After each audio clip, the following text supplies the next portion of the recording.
कि मेरे से नाम नहीं जपा जा रहा, अंदर से तुम्हारी आत्मा की तड़प उठे कि मेरे से नाम नहीं जपा जा रहा। चाहे आप 2 घंटे नाम जपते हो, लेकिन तुम्हारी आत्मा अंदर से एक गवाही देने लग जाए, तुम्हें मालूम ही ना हो कि तुम नाम जप रहे हो, पर तुम कहो कि तुम मेरे से नाम नहीं जपा जा रहा, नाम नहीं जप, तुम्हारे अंदर ये तड़प पैदा हो जाएगी। हर वक्त तुम्हारी आत्मा ये कहे कि मेरे से नाम नहीं जपा जा रहा, मेरे से नाम नहीं जपा जा रहा। उस दिन आप ये समझ लो कि आप नाम जपने की योग्य होंगे, मालिक ने तुम्हारी कृपा की, तुम्हारी हाजिरी लगी उसके पास, तभी तुम्हारे अंदर ये भाव आया कि मेरे से नाम नहीं जपा जा रहा, मेरे से सेवा नहीं हो रही। वो कितनी सेवा करते हो बोले आप, लेकिन तुम्हारे अंदर से हर वक्त ये बेचैनी लग रही कि मेरे को जो सेवा करनी चाहिए वो सेवा मेरे से नहीं हो रही, जो सेवा मुझे करनी चाहिए वो सेवा मेरे से नहीं हो रही, जो नाम जैसे मुझे जपना चाहिए उस तरह से मेरे से नाम नहीं जपा जा रहा, उस तरह से मेरे से नाम नहीं जपा जा रहा। जिस दिन तुम्हारे अंदर नाम घर कर जाएगा, जिस दिन नाम तुम्हारे अंदर बस जाएगा, जाके अंदर तुम्हारे ये भाव पैदा होने लग जाएगी, अपने आप तुम कहोगे कि नहीं जपा जा रहा मेरे से, नहीं जपा जा रहा मेरे से, नहीं सेवा हो रही मेरे से। चाहे आप सुबह से लेकर शाम तक सेवा करते हो, अंदर से ये आत्मा कहेगी नहीं सेवा हो रही, जैसी सेवा मुझे करनी चाहिए वैसी सेवा मेरे से नहीं हो रही, वो सेवा मैं नहीं कर पा रहा।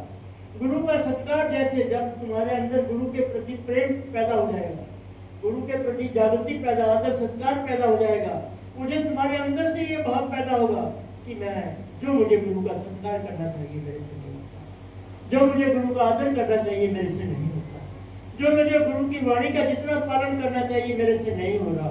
भले ही आप सब कुछ कर रहे हो, लेकिन संपूर्ण उस दिन हो जाओगे, उस दिन समझ लोगे जिस दिन अंदर से ये पैदा हो जाएगा। क्या भाव बनाइए कि मेरा मुझ में कुछ नहीं, जो कुछ है कि मेरे से तो हो ही नहीं रहा कुछ भी, मेरे से कुछ नहीं हो रहा, मेरा मुझ में कुछ नहीं, जो कुछ है सो तेरा, तेरा तुझको सौंप के क्या था गई। तुम्हारी भक्ति, तुम्हारा नाम, तुम्हारी सेवा, तुम्हारा सत्संग उस दिन सफल होगा जिस दिन तुम्हारे अंदर ये भाव पैदा होगा।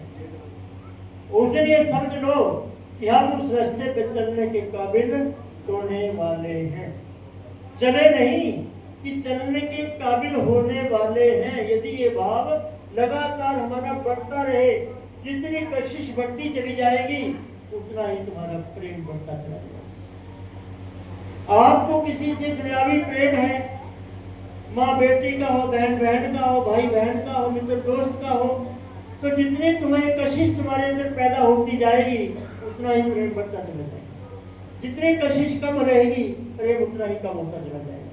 कशिश कैसे बढ़ रही है, किस प्रकार बढ़ रही है, लेकिन कशिश बढ़ रही है ना, अंदर एक लगन लगी हुई है, एक तड़प लगी हुई है, एक विरह लगी हुई है। समझ लीजिए कि तुम्हारा प्यार जो है परिपक्व होने जा रहा है, पक्का होने जा रहा है, प्रयास बढ़ने जा रहा है, तुम्हारा सच्चा होने जा रहा है। इसी तरह से नाम जपते हो, मालिक की बंदगी करते हो, सत्संग को सुनते हो, पूजा करते हो, सेवा करते हो, जिस दिन ये भाव अंदर बढ़ने लग गया कि हमारे से कुछ नहीं हो रहा, जितना होना चाहिए कुछ नहीं हो रहा, नाम जपता चाहे आप 2 घंटे जपते, आपको ऐसा लगेगा अंदर से कि नहीं मैंने जपाई।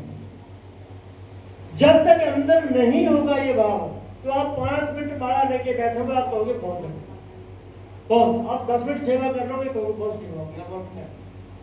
10 मिनट गुरु के पास बैठ जाओगे, 10 मिनट के पास इतनी हो गया, बहुत ही इससे ज्यादा आ गया, का पालन नहीं करेंगे। कब तक, कब? जब तक तुम्हारे अंदर कुछ नहीं, जब तक तुम अंदर से खाली। बाहर से दिखावा करते हो भक्त होने का, बाहर से दिखावा करते हो बड़े बड़े सेवक होने का, बड़े बड़े प्यारे होने का, लेकिन अंदर कुछ नहीं है, अंदर खाली है, अंदर बिल्कुल कुछ भी नहीं है। ये तब ये बात आएगी जब अंदर से खाली, जब अंदर से भरने लग जाओगे, जब तुम्हारा अंदर भरने लग जाएगा उस नाम से, गुरु की वाणी से, गुरु के प्यार से, गुरु के सत्कार से अंदर भरने तुम्हारा लग जाएगा। उस दिन ये बात आएगी, अंदर से बात आएगी कि अभी कुछ नहीं। जिस प्रकार कोई आदमी पैसा कमाने लग जाता है, जिसके पास पैसा नहीं होता ना, वो थोड़े से पैसे कमा लेता है, बड़े पैसे, बहुत पैसे कमा लिए, सब कुछ नहीं, बहुत पैसे कमा लिए, क्योंकि उसके है नहीं, थोड़े से कमाए और उसी में बहुत पैसे दिखाता फिरता लोगों को, नहीं पता लगता है कि किसी के पास कुछ नहीं है, जो कुछ है वो यही कुछ है, जो दिखा रहा है यही, इससे ज्यादा कुछ नहीं। और जो पैसे कमाने लगता बंदा, दुनियावी तौर पे बात बता रहा है, सबके काम आने की बात है, सबके साथ होता है ऐसा कि जब पैसा कमाने की लत किसी को पड़ जाती है, पैसा कमाने की, तो चाहे वो 1 लाख कमाता तो भी कहता कुछ नहीं कमाया जाए, कोई पैसे नहीं कमाए, जितने कमाने चाहिए उतने नहीं कमाए। 2 करोड़ भी कमा लेगा तो भी कहेगा नहीं यार कुछ नहीं, कुछ कमाई नहीं हुई, जितने कमाने चाहिए थे उतने, क्योंकि पैसे कमाने की लत लगी उसके अंदर कि और कमाया जाए और कमाया जाए और कमाया जाए। जो कमा लिया वो उसके लिए कुछ भी नहीं है, वो कहते ये तो कुछ भी नहीं है, ये तो कुछ नहीं, जितने देखो फलाने बंदे ने कितने पैसे कमा लिए, मैं तो कुछ भी नहीं उसके मुकाबले। कौन? जिसको धन कमाने की जोड़ने की आदत पड़ गई, जो धन कमाने की लत जिसको आ गई, जो सीधे रास्ते में नेक कमाई के ऊपर चल पड़ा, वो ये कहेगा कि नहीं अभी तो कुछ नहीं है। उसे कहोगे यार तू बड़े पैसे कमा, कहाँ पैसा कहाँ बचता है भाई, बचता ही नहीं है। लेकिन उसको देखो तो उसका बैंक भरा पड़ता होता पैसा लवाला होता हो। और खाली आदमी जिसे मान लो 2000 रुपये कमा लिए दिखाता फिरेगा, सबको 2000 कमा लिए दिख जाएंगे, 2000 कमाने के बाद कोई सामान ले आएगा, कोई कपड़े ले आएगा, कोई जूते ले आएगा, बस लोगों को दिखाता फिरेगा सब कुछ, क्योंकि जो था वो खर्च लिया और जेब में उठाएंगे। इसी प्रकार यदि परमात्मा के नाम से भरपूर होना चाहते हो, भगवान के नाम से भरपूर होना चाहते हो, गुरु की कृपा के पात्र बनना चाहते हो, गुरु के प्यार के पात्र बनना चाहते हो, गुरु के काबिल बनना चाहते हो, तो अंदर ये भाव रख लीजिए कि हमारे से कुछ नहीं, आप कुछ भी नहीं कर पाते। तो देखो फलाना भक्त जो है कितनी सेवा करता है, वो फलाना भक्त कितना नाम जपता है, तो फलाना भक्त हर सत्संग में आता है, सत्संग छोड़ता ही नहीं है। अरे मैं तो 2 में आता हूँ तो तीसरे में मेरा मिस हो जाता है। तो ये समझ लो कि आपके अंदर परमात्मा के प्रति विरह पैदा हो गई, तड़प पैदा हो गई, एक लगन पैदा हो गई। उसी दिन आप ये समझ लो कि आप भक्ति करने के काबिल होने जा रहे हो। परमात्मा ने तुम्हें अपनी उंगली से पकड़ लिया है और अब तुम उस रास्ते पे चलने के काबिल हो गए। मैं बस यही बातें कहने आया हूँ आपसे, इतनी मेरी विनती है आपसे, इतनी मेरी हाथ जोड़कर अर्ज आपसे। ये बातें मैं आपसे क्यों कहता हूँ? भगवान भोलेनाथ ने ये बात कहती, निज अनुभव में कहूँ गगेशा, बिन हरि भजन न मिटे।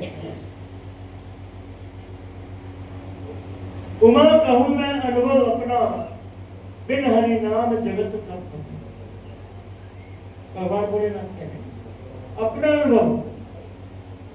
तो मैं आपसे ये अर्ज इसलिए कर रहा हूं कि ये मेरा अनुभव है, ये मेरा निज अनुभव है कि मेरे मन में हमेशा ये रहता है कि तेरे से यार कुछ नहीं होता, तू नाम भी नहीं जपता, तेरे से सेवा तेरे से नहीं होती, कोई दान तू नहीं कर सकता, सत्संग तू नहीं सुन सकता, तेरे से कुछ होता ही नहीं है।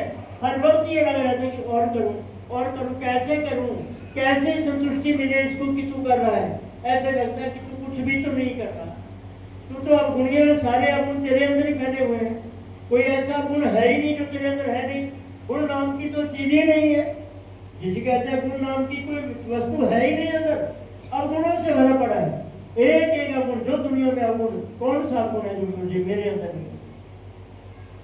जब ये भाव अंदर आ जाता है भक्त के, तो अपने अवगुणों को देखने लगता है। संतों ने कहा ना कि अपने अंदर देख, अपने अंदर की तरफ मुड़। सबने ये कहा कि भगवान बाहर नहीं, कहीं बाहर नहीं मिलने का, कहीं तीर्थों पर, कहीं मंदिर में, कहीं गुरु घर में, कहीं नहीं मिलने का, कहीं तीर्थों में, कहीं सरोवरों में, कहीं यात्रा में, कहीं मिलने वाला नहीं। कि क्यों अपने अंदर की तरफ मुड़ ले, तुझे अंदर मिलेगा। कि जिसको भगवान मिला अंदर से मिला, और तुझे भी मिलेगा तो अंदर से ही मिलेगा, वो तेरे अंदर है, हर वक्त तेरे अंदर है, पर तू फिरता बाहर। जहाँ चीज है, जहाँ भगवान है वहाँ खोजता नहीं, और जहाँ नहीं है वहाँ खोजता फिरता है। मिलेगी कहाँ? अरे भाई चीज तो वही मिलेगी जहाँ पड़ी है। कोई सामान आपका यहाँ पड़ा, खोजते चलो तीसरे घर में, सारी जिंदगी देखे तो तुम्हें मिलने का नहीं। जिस दिन इस घर में आओगे तो सामान तुम्हारा यही पड़ा, तुम्हें मिल जाएगा। इसी तरह से कितने भी जन्म और ले लो, बाहर दुनिया में भगवान को ढूंढते रहो, मिलेगा, जब दिन मिलेगा तुम्हारे अंदर मिलेगा, जिस दिन मिलेगा तुम्हारे अंदर मिलेगा। अपने अंदर मुड़। अंदर मुड़ने का मतलब अपनी बुराइयों को देख, अपने अवगुणों को देख, अपने पापों को देख, अपने विचारों को देख, अपने व्यवहार को देख, अपने आचरण को देख। किसी को क्या देखता है? कोई कैसा है होगा, हमें क्या लेना? जो जैसा होगा वैसा भोग लेगा ना। मुझे अपना देखना, मुझे देखना है कि मुझे क्या करना है। कोई कहीं से चोरी कर रहा तो कर ले, कहीं भोगेगा वो, मुझे थोड़ी उसकी चोरी देख के मुझे थोड़ा चोरी कर। कोई मुझे दुखी कर रहा है, इसका मतलब मैं भी उसे दुखी करूं? नहीं। कोई मुझे दुखी कर रहा है, कोई नहीं, वो उसका कर्म है, लेकिन मेरे अंदर ये भाव है कि मेरे द्वारा किसी को दुख ना पहुंचे। मेरी वाणी के द्वारा, मेरे व्यवहार के द्वारा, मेरे आचरण के द्वारा किसी को दुख ना पहुंचाए। मुझे कोई दुखी करता है 50 बार करे, वो उसका कर्म। बुरा करता है वो 20 बार करे, लेकिन मैं फिर भी उसका बुरा नहीं करूंगा। ये है सुविचार, शुभ विचार। तो ये जिंदगी थोड़ी है, मनुष्य जन्म दिया परमात्मा ने, सौभाग्य से मिला है और भर कलयुग में मिला है कि ऐसा घोर कलयुग में हमें ये समय मिला। बड़ा मौका है ये, इस मौके को नहीं गंवाना। एक तो फिर ये मौका दिलाना, फिर नहीं मिलेगा, फिर दोबारा मिलने का नहीं है। अब की मिला है, फिर ना मिलेगा, कभी नहीं, कभी नहीं, कभी नहीं।